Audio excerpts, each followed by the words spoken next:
Travel chief Roman Reigns versus the beast Brock Lesnar का match हो चुका है खत्म। समर स्लैम हो चुका है कम्प्लीटली इंड। ऐसे में भाई ब्रॉक लेसनर को इस मैच के अंदर हार मिली है। ब्रॉक जीत नहीं पाए हैं एंड यह पहली बार नहीं हुआ है भाई। रेसलमेनिया के अंदर भी ब्रॉक हारे, क्राउन जॉल में भी हारते हुए देखने को मिले थे। तो यह लगातार चलते आ रहा है। आखिर रोमन से क्यों हारते जा रहे हैं ब्रॉक, इस बार क्यों हारे, आगे कुछ हो सकता है क्या, इसके बारे में हम बात करने वाले हैं इस वीडियो के अंदर। तो वीडियो को अंत तक जरूर देखिए। तो चलिए शुरू करते हैं। तो देखो भाई, सबसे पहले हम मैच का सिनारियो देख लेते हैं कि किसका ज्यादा कुछ दांव पे लगा हुआ था। मैच पे अगर हम बात करें तो मैच में यह ज्यादा कुछ दांव पर लगा हुआ था और रोमन रेंस का, क्योंकि रोमन रेंस की दोनों टाइटल ऑन द लाइन थी। रोमन रेंस का जो करंट रेन है वो काफी लंबी हो चुकी थी, वो लगी हुई थी। अगर हम बात कर ले ब्रॉक लेसनर की, तो भाई ब्रॉक लेसनर की भी काफी कुछ दांव पर लगी हुई थी। ऐसा नहीं था कि ब्रॉक लेसनर ऐसे ही लड़ने आ गए थे। ब्रॉक लेसनर यह जो लगातार हारते हुए आ रहे थे, वहाँ पर ब्रॉक लेसनर को अपनी स्ट्रिक तोड़नी थी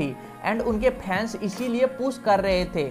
उनके फैंस चाह रहे थे ब्रॉक लेसनर जीते और वह स्ट्रिक टूटे हारने वाली, लेकिन ब्रॉक लेसनर फिर से हार गए। तो ऐसे में कहीं ना कहीं ब्रॉक लेसनर को लॉस जरूर है। ऐसा नहीं कहूंगा कि WWE ने बिल्कुल सही डिसीजन लिया है, लेकिन इसके अलावा WWE के पास मुझे नहीं लगता है कि डिसीजन होगा, क्योंकि WWE को सिर्फ रोमन वर्सेस ब्रॉक तक ही नहीं देखना है, WWE को इसके आगे भी देखना है। अब मैं ऐसा नहीं कह रहा हूँ कि Roman Reigns versus Drew McIntyre के लिए WWE ब्रॉक को हरा दिए। मुझे नहीं लगता कि ऐसा कुछ है। मुझे लगता है कि WWE के पास कुछ ऐसे प्लान है जो हमारे सोच के ऊपर है, इसीलिए भाई ब्रॉक लेसनर को इतना हरा रहे हैं। अभी एग्जैक्ट ऐसा रीजन निकलकर सामने नहीं आया है, लेकिन लगातार रोमन रेंस से तीसरी बार हारे ब्रॉक लेसनर, इसको देखकर क्या कह सकते हैं। जरूर WWE के पास कोई प्लान है, तभी तो बार बार ब्रॉक को हरा रहे हैं। जरूर WWE कुछ खतरनाक करेंगे फ्यूचर में। अब देखो, ऐसे में हो सकता है कि हम जो सोच रहे हैं कि Roman versus Rock feud non title होगी, तो हो सकता है कि हमारी सोच से कुछ ऊपर हो जाए। देखा था कि विंस मैकमोहन रिटायर हुए थे तो ब्रॉक लेसनर के साथ थोड़ी बहुत कंट्रोवर्सी हुई थी। अब वो